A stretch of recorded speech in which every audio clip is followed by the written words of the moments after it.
Hey ladies and gentlemen, John with the Inspectigator. I am so thrilled and actually so proud to bring a really important message to you today.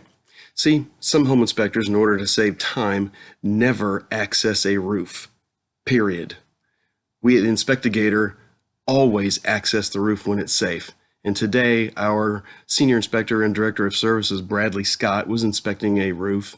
And while he makes his way over to the chimney box, you can see in the first picture that the flue is nearly in contact with the inside roof of this chimney box. His second picture is an infrared image showing you that this is a functional furnace flue. In other words, it's a piece of metal that gets very hot. Now look at the third picture. You can actually see that this is an unfinished piece of OSB plywood, period. Look very close and you will see the soot and minor charring to this wood. When wood is charred, it will combust or ignite at a much lower temperature than a fresh piece of wood. Today, Brad Scott may have just very well saved somebody's life.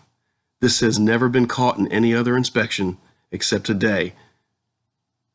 And I am just thrilled to bring this message to you. So when you are looking for a home inspection company, if they don't get on the roof, please find somebody else. Thanks, and have an awesome house hunting experience.